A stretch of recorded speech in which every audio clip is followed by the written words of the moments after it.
Hello, good morning everyone. I hope सब ठीक होंगे, हेल्दी होंगे और अच्छे से इस लॉकडाउन को एंजॉय कर रहे होंगे। खुश रहना, अच्छे से इस टाइम को एंजॉय करो और साथ में पढ़ते रहो क्योंकि काम आएगा आगे। एग्जाम के लिए भी आपको प्रिपेयर करना है। सो देखिए, क्लास 12th फिजिक्स में हम पढ़ रहे थे करंट इलेक्ट्रिसिटी और पिछली क्लास में हमने पढ़ा किरचॉफ्स लॉ से रिलेटेड न्यूमेरिकल्स। ठीक है, अब तक हम इस चैप्टर में क्या पढ़ चुके हैं। हम रेजिस्टेंस के बारे में कंप्लीट पढ़ चुके हैं। सीरीज पैरेलल क्या होता है, ओम्स लॉ क्या होता है, कौन कौन से फैक्टर रेजिस्टेंस को इफेक्ट करते हैं। ठीक है, ये सब कुछ हमने पढ़ लिया। अब हम आगे बढ़ेंगे और देखेंगे कि जब हमने इतना कुछ रेजिस्टेंस के बारे में पढ़ा है तो रेजिस्टेंस से रिलेटेड और कोई इफेक्ट होता है या नहीं होता। तो सबसे पहले जो हमारा टॉपिक है, इफेक्ट ऑफ रेजिस्टेंस।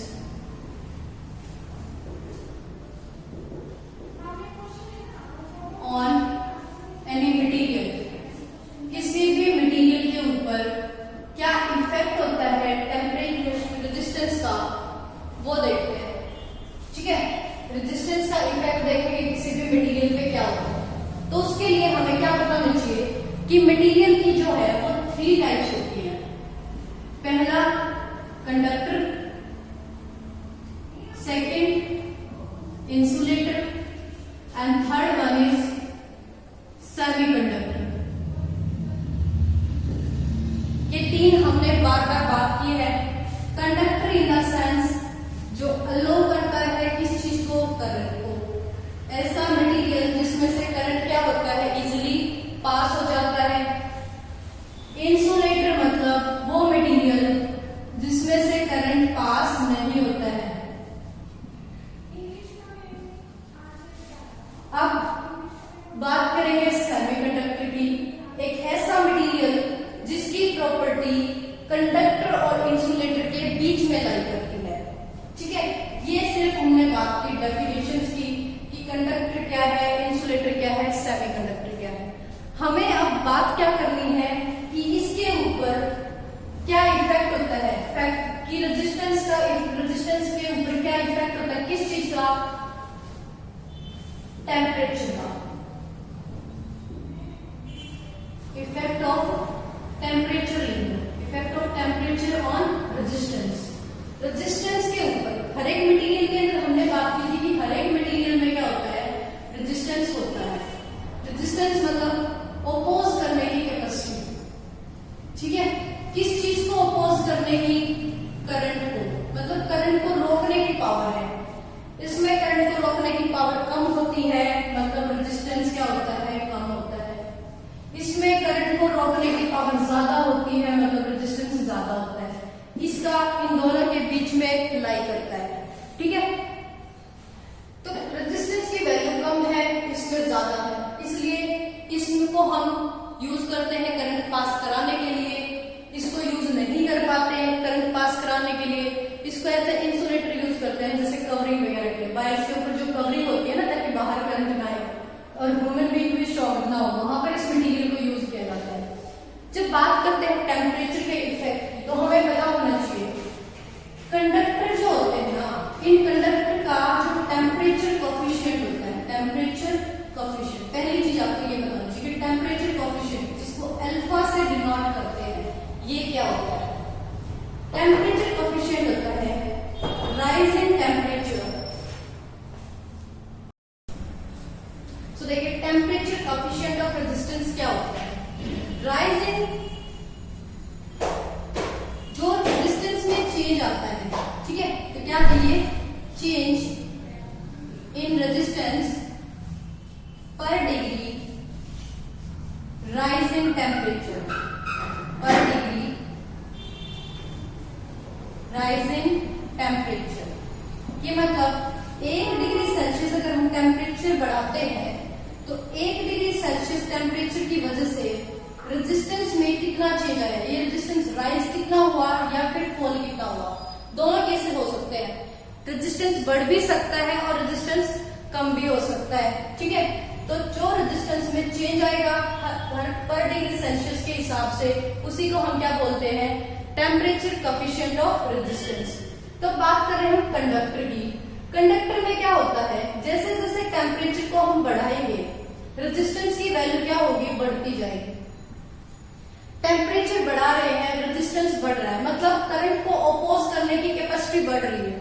अगर करंट को अपोज करने की कैपेसिटी बढ़ रही है तो इसे हम क्या बोलेंगे, पॉजिटिव टेम्परेचर कोफिशिएंट। क्या है ये, पॉजिटिव टेम्परेचर कोफिशिएंट। पॉजिटिव क्यों बोला, क्योंकि ये बढ़ रहा है तो इसके साथ साथ ये भी बढ़ रहा है। आई होप ये याद रहेगा आपको कि अगर कोई आपसे पूछे what is the effect of temperature on conductor, एक क्वेश्चन बन गया यहाँ से, effect of temperature on conductor, तो क्या हुआ, जैसे जैसे टेम्परेचर राइज करेगा कंडक्टर का रेजिस्टेंस राइज होगा, मतलब बढ़ेगा। जब ये बढ़ेगा तो क्या होगा, जो कंडक्टर हमारा अच्छा खासा करंट को फ्लो कर रहा था ना, अब वो उस करंट को अपोज करना शुरू कर देगा।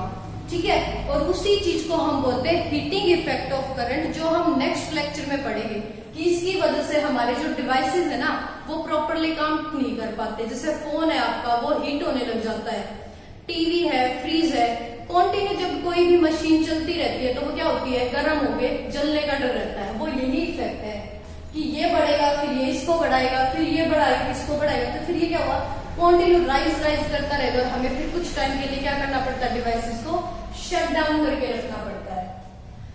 फिर बात करते हैं इंसुलेटर में और सेमीकंडक्टर में, दोनों के केस में इसके ऊपर जो इफेक्ट होता है ना वो बहुत माइन्यूट सा होता है।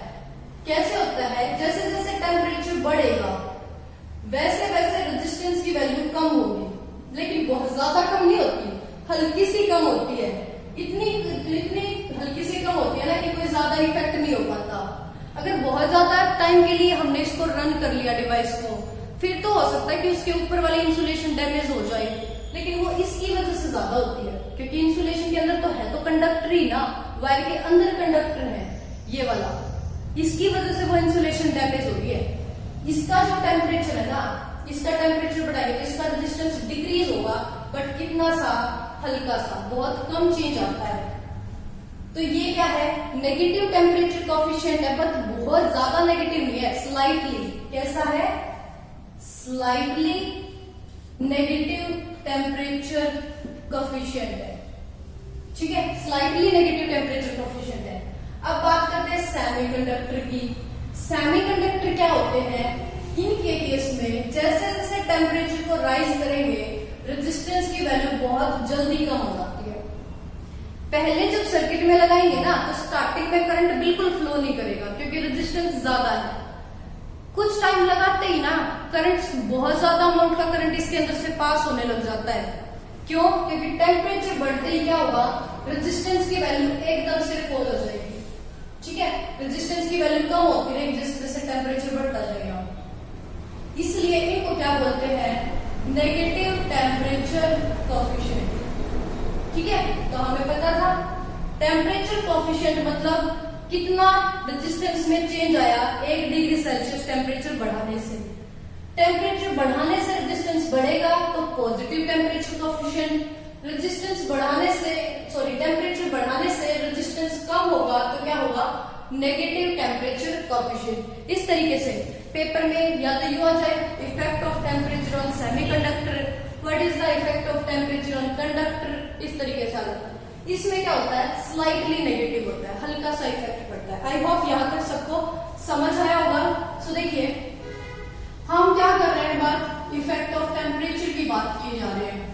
तो देखिए मैंने क्या कहा, कंडक्टर के केस में क्या इफेक्ट होता है टेम्परेचर का, कंडक्टर में टेम्परेचर बढ़ाने से रेजिस्टेंस बढ़ गया। ये चीज हमने अभी पढ़ी है ना, जब हम बात की कंडक्टर की तो हुआ क्या, रेजिस्टेंस बढ़ गया। कब, जब टेम्परेचर को बढ़ा दिया। ठीक है, और हमने इसको पॉजिटिव टेम्परेचर कोफिशिएंट लिख दिया, पॉजिटिव टेम्परेचर कोफिशिएंट लिख दिया है। तो इस चीज को हम क्या बोलते हैं, इस चीज को हम यहाँ पे कहते हैं, इसका इफेक्ट देख लेते हैं पहले। टेम्परेचर बढ़ाया, रेजिस्टेंस बढ़ गया, फिर टेम्परेचर बढ़ेगा, रेजिस्टेंस बढ़ता जाएगा, कंटिन्यू बढ़ रहा है। फिर टेम्परेचर बढ़ जाएगा क्योंकि रेजिस्टेंस बढ़ रहा है, मतलब रेजिस्टेंस बढ़ रहा है मतलब क्या कर रहा है, जो ये करंट आई फ्लो कर रहा था ना, ये इसको रोक रहा है। अब किसी भी वायर वायर में देखिए, इस वायर में करंट जा रहा है। क्यों जा रहा है? क्योंकि हमने क्या लगाई थी, नीचे वोल्टेज लगाई थी, एक प्रेशर लगाया था, इसको आप प्रेशर मानते हैं। इस प्रेशर की वजह से ये आगे जा रहा है। अब इस मटेरियल में क्या बढ़ गया, रेजिस्टेंस बढ़ गया। ये रेजिस्टेंस इसको रोक रहा है। करंट कहां जाएगा? करंट पीछे नहीं आ सकता क्योंकि पीछे उस पर प्रेशर लगा हुआ है। करंट आगे नहीं जा सकता क्योंकि रेजिस्टेंस बढ़ता जा रहा है। तो सारा रेजिस्टेंस क्या होगा, बाहर, जो करंट है वो बाहर निकल जाएगा। किसकी फॉर्म में? हीट की फॉर्म में। क्या हुआ, सारा का सारा करंट, ज्यादा से ज्यादा करंट बाहर निकलना शुरू हो जाएगा हीट की फॉर्म में। पीछे नहीं जा रहा वोल्टेज की वजह से, आगे नहीं जा पा रहा रेजिस्टेंस की वजह से, क्योंकि ये प्रोसेस कंटिन्यू चल रहा है। करंट हीट की फॉर्म में बाहर निकलना शुरू हो गया। और इसी चीज को हम क्या बोलते हैं, heating effect of electric current. इसी चीज को क्या बोलते हैं हम, heating effect of electric current. I hope ये सबको याद रहेगा कि heating effect of electric current क्या है, कि टेम्परेचर राइजिंग से रेजिस्टेंस राइज होता है। रेजिस्टेंस राइज होने से क्या होता है, वो करंट को अपोज करता है और करंट क्या होता है, हीट की फॉर्म में निकलना शुरू हो जाता है। और यही है heating effect of electric current. और इसी की वजह से हमें क्या करना पड़ता है, अपनी मशीन्स को कुछ टाइम के लिए शट डाउन करना पड़ जाता है। ठीक है, आई होप यहां तक किसी को कोई डाउट नहीं होगा। सो आगे देखिए, आगे बात करते हैं और देखेंगे कि किस तरीके से क्या होता है। Heating effect of electric current के बारे में किसने बताया? Heating effect of electric current के बारे में बताया जूल ने। ठीक है, जूल ने बताया, क्योंकि हीट क्या है, हीट एनर्जी की एक फॉर्म है। क्या है? फॉर्म ऑफ एनर्जी है। एनर्जी की टाइप है, हीटिंग एनर्जी है, लाइट एनर्जी है, थर्मल एनर्जी, सब क्या है, एनर्जी की टाइप है। और एनर्जी की यूनिट जूल रखी थी। क्यों? क्योंकि जूल ने इसको डिस्कवर किया, तो इसके बारे में भी जूल ने ही बताया, तो इसलिए इसने क्या रख दिया, इसका जूल्स लॉ। पेपर में आपके आ जाए एक्सप्लेन जूल्स लॉ, तो जूल्स ने दिया heating effect of electric current, इसका मतलब आपने इसी को एक्सप्लेन करना है। तो अब देखिए जूल्स लॉ, जूल ने क्या कहा, जैसे जैसे करंट हीट की फॉर्म में जाएगा, इसकी वजह से क्या हो रहा है, हीट जो बन रही है ये क्या है, एनर्जी, मतलब एनर्जी का क्या हो रहा है, लॉस हो रहा है। एनर्जी का लॉस किस फॉर्म में हो रहा है? एनर्जी क्या होती है, पावर मल्टीप्लाइड टाइम होती है ना। एनर्जी क्या होती है, पावर मल्टीप्लाइड टाइम होती है। इलेक्ट्रिकल सर्किट में पावर क्या होती है, वोल्टेज इंटू करंट इंटू हो गया टाइम के। इलेक्ट्रिकल सर्किट में पावर क्या होती है, वोल्टेज इंटू करंट। लेकिन करंट तो वोल्टेज की वजह से लॉस नहीं हो रहा, किसकी वजह से हो रहा है, रेजिस्टेंस की वजह से। ये लॉस हो रहा है और किसकी वजह से हुआ, रेजिस्टेंस की वजह से। तो यहाँ पर V को मैं रिप्लेस कर दूं, V इज इक्वल टू क्या होता है, I इंटू आर के, ओम्स लॉ रख दे यहाँ पे। तो V के प्लेस पे पुट किया I इंटू आर, दूसरा I साथ में इंटू टाइम के लिए T। I और I मिलके क्या बन गया, I square into R into T. This is the Joule's law of heating effect. I square into R T, ये किसने दिया, जूल ने दिया। किस चीज से रिगार्डेड, हीटिंग इफेक्ट से रिगार्डेड। ठीक है, आई होप ये सबको याद रहेगा।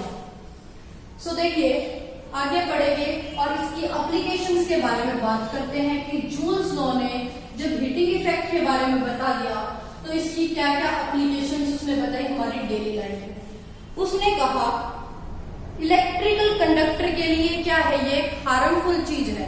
डिवाइसेस को हमें बंद करना पड़ता है, वो लगातार ऑपरेट नहीं कर पाते। ठीक है, मशीन्स वगैरह की तारें जल जाती हैं इसकी वजह से। ज्यादा टाइम के लिए अगर किसी चीज को यूज कर लेगा, आपने देखा होगा ना, गर्म होकर तारें जल जाती हैं, बिल्कुल ब्लास्ट हो जाता है कुछ चीजों में तो। लेकिन उसने क्या किया, इसकी फायदेमंद चीजें भी बताई। फायदेमंद मतलब इसको हम अच्छी जगह पे कहाँ यूज कर पाएंगे, इसकी एप्लीकेशंस या यूजेस क्या है। इस चीज को आप यूज करते हो कहाँ पे, हीटर में। ठीक है, घर में आपने हीटर देखा होगा, हीटर में इस तरह से कॉइल्स लगी होती है। उन कॉइल्स का क्या होता है, हाई रेजिस्टेंस रखते हैं। ज्यादा रेजिस्टेंस की वजह से क्या होता है, वो करंट को ओपोज करती है और वो करंट किस फॉर्म में निकल जाता है, हीट की फॉर्म में निकल जाता है और हमारा सारा काम कर देता है, कर देता है ना। सेकेंड एप्लीकेशन इसकी ली आयरन प्रेस, जो घर में प्रेस करते हो ना, उसमें भी इस तरह से कॉइल लगी हुई है जिसका रेजिस्टेंस ज्यादा है। रेजिस्टिविटी पूछे तो रेजिस्टिविटी भी ज्यादा है, क्योंकि रेजिस्टिविटी या रेजिस्टेंस ये एक यूनिट वायर का रेजिस्टेंस ही रेजिस्टिविटी होती है, ठीक है। तो रेजिस्टिविटी ज्यादा मतलब रेजिस्टेंस ज्यादा है। ज्यादा रेजिस्टेंस की वजह से करंट को करेगा ओपोज और वो करंट कहां जाएगा, हीट की फॉर्म में आएगा, हमारे कपड़ा पे प्रेस हो जाती है। थर्ड आपने सुना होगा गीजर, थर्ड आपने घर में देखा ना गीजर। फिर आपने इलेक्ट्रिक रोड भी देखी है ना, पानी गर्म करने के लिए जो रोड आप यूज करते हो ना घर में, वो भी देखी होगी। गीजर है, रोड है, दोनों क्या करते हैं, इसी प्रिंसिपल पे काम करते हैं। फोर्थ एप्लीकेशंस और क्या आपके घर में यूज किया होगा इसी से रिलेटेड, बल्ब है, ठीक है। दोनों पे डिपेंड है, हीट भी देता है, लाइट भी देता है, वो भी इसी के ऊपर डिपेंड करता है, क्योंकि रेजिस्टेंस ज्यादा है तो हीट और लाइट की फॉर्म में एनर्जी आ जाती है। और एप्लीकेशन सोचिए आप डेली लाइफ में क्या चीज यूज कर पाते हैं, है ना। आपने बहुत सारे डिवाइसेस देखे होंगे जो गर्म होते हैं, टोस्टर होता है, घर में ओवन होता है आजकल सबके घरों में, है ना, ओवन होता है जहां पे क्या करते हो, स्टीम, जो स्टीम हीटिंग देता रहता है, वहां पे भी सेम चीज है। वो स्टीम कहां से आ रही है, वो स्टीम इस तरह से कोई हाई रेजिस्टेंस की वायर वहां पे लगी हुई है, उसकी वजह से डेवलप हो रही है। तो ये सब क्या है, हीटिंग इफेक्ट की एप्लीकेशन है जो हम डेली लाइफ में यूज करते हैं। आई होप यहाँ तक सबको समझ आया होगा। चलिए आगे बढ़ते हैं और आज बात करेंगे हम इससे रिलेटेड कुछ न्यूमेरिकल्स की। तो देखिए न्यूमेरिकल नंबर 1 क्या कहता है, a heater coil is rated 1000 what.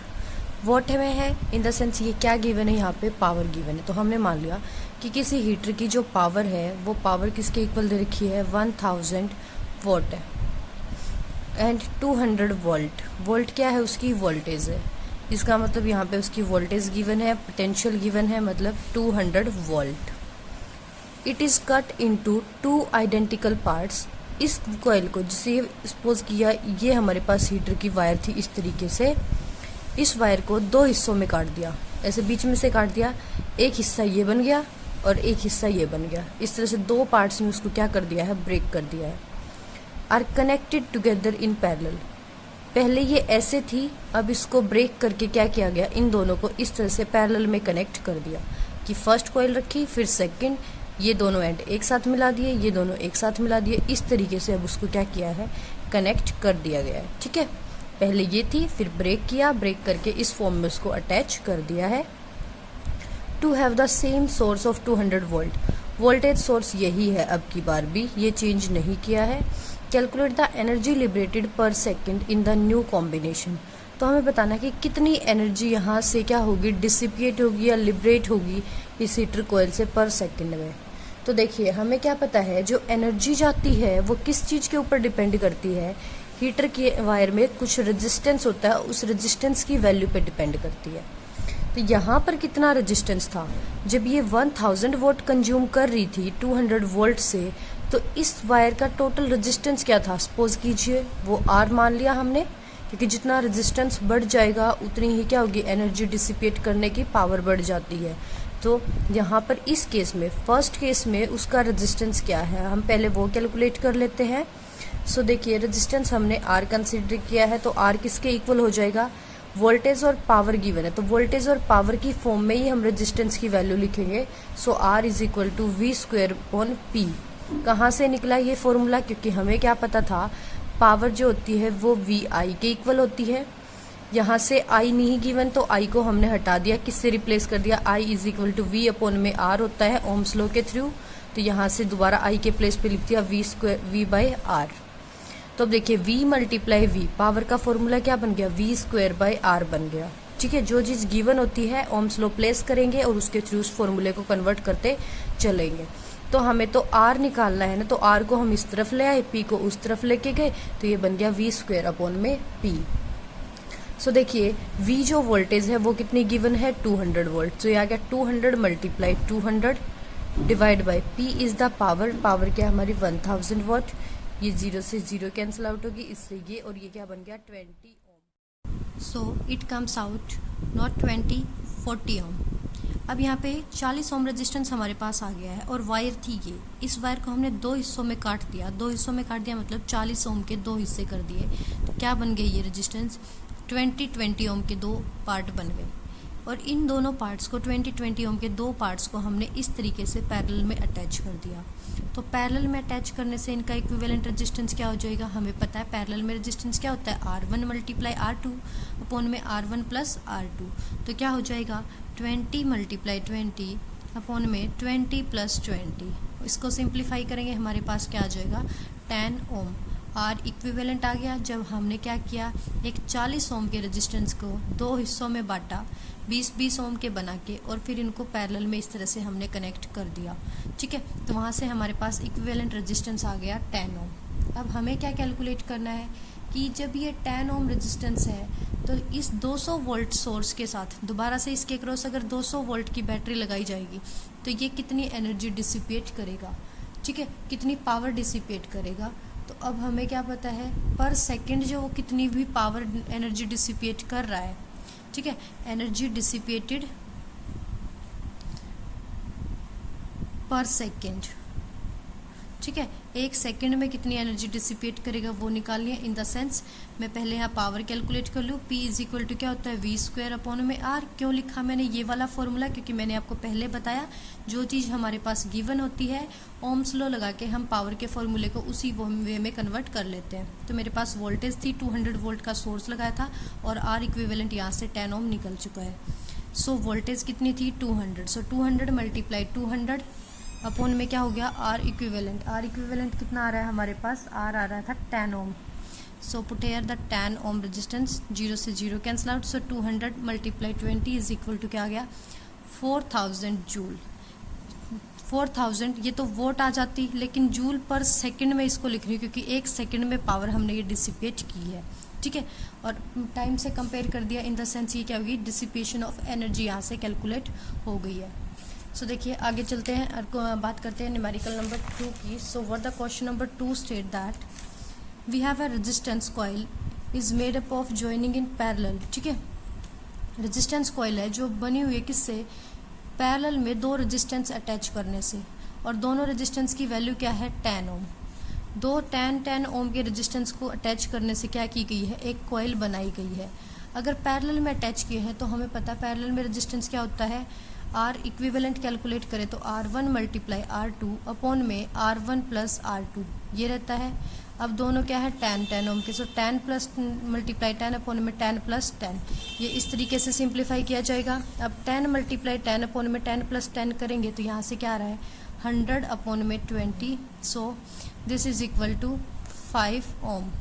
So 5 ohm हमारे पास इक्विवेलेंट रेजिस्टेंस आ गया। उसके बाद ये क्या कहता है एन EMF ऑफ 0.1 वोल्ट।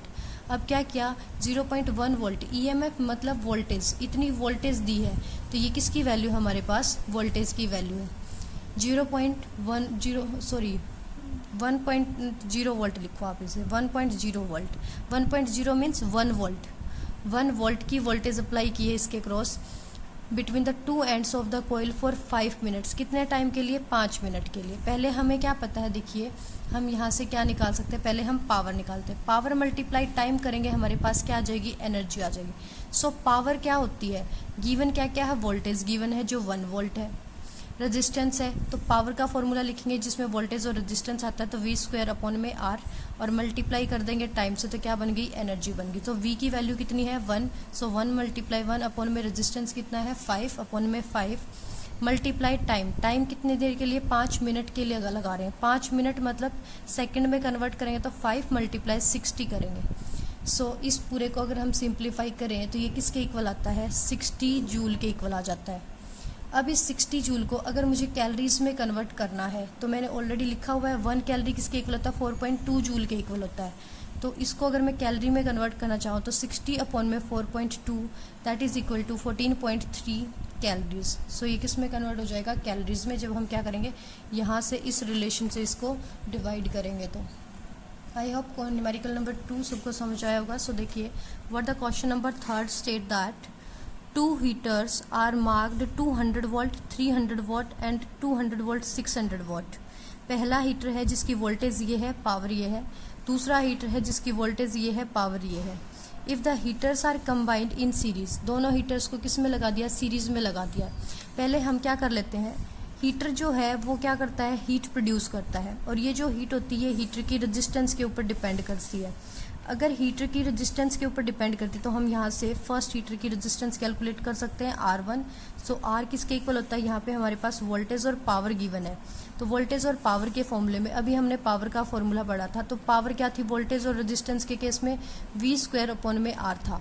यहाँ से R कैलकुलेट करना है, इसको इस तरफ ले जाएंगे, इसको यहाँ ले आएंगे. तो यहाँ से क्या बन जाएगा, R = V²/P, ये वाला निकल जाएगा. यहाँ पे वैल्यू पुट करते हैं तो R1 पहले हीटर का रेजिस्टेंस क्या हो गया, पहले हीटर की वोल्टेज का स्क्वायर 200 × 200 हो गया, डिवाइड बाय उसकी पावर, पावर कितनी है उसकी 300. सो अगर इसको हम सिंप्लीफाई करते हैं यहाँ से तो ये किसके इक्वल आएगा, 0 से 0, 0 से 0, दैट्स = 400 डिवाइड बाय 3 ओम. फिर ऐसे ही हम दूसरे हीटर के अंदर क्या है, हीट देने की कैपेबिलिटी है, तो इसका मतलब उसके अंदर क्या है, रेजिस्टेंस है. और उस रेजिस्टेंस की वैल्यू को हम इसकी वैल्यू से कैलकुलेट कर सकते हैं, R2. सेम फॉर्मूले में पुट करेंगे, इसकी वोल्टेज भी क्या है 200, सो 200 × 200 डिवाइड बाय इसकी पावर क्या है 600 डिवाइड बाय 600.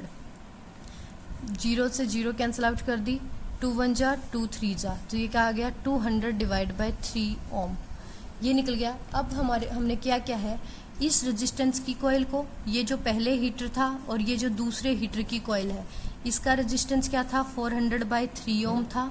इसका रेजिस्टेंस है 200 डिवाइड बाय 3 ओम. दोनों को कैसे कनेक्ट किया, सीरीज में कनेक्ट कर दिया एक सप्लाई के क्रॉस.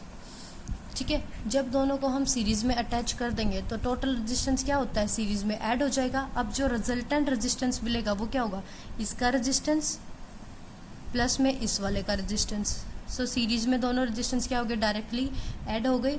ऐड होके ये हमारे पास क्या आ गया 600 divide by 3. 600 divide by 3 in the sense 200 ओम. जब ये सीरीज में अटैच हो गए तो इनका इक्विवेलेंट हमारे पास क्या बन गया, 200 ओम के इक्वल बन गया है.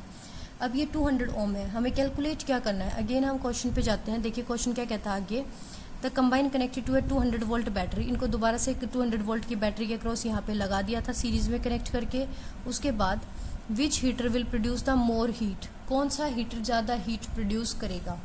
अब देखिए हीटर की हमारे पास क्या है, रेजिस्टेंस है. ठीक है, टोटल रेजिस्टेंस हमारे पास है, तो हमें क्या कैलकुलेट करनी है कि कौन सा हीटर ज़्यादा हीट देगा. मतलब जो जितनी ज़्यादा पावर डिसिपिएट करेगा उतनी ही ज़्यादा हीट निकलेगी.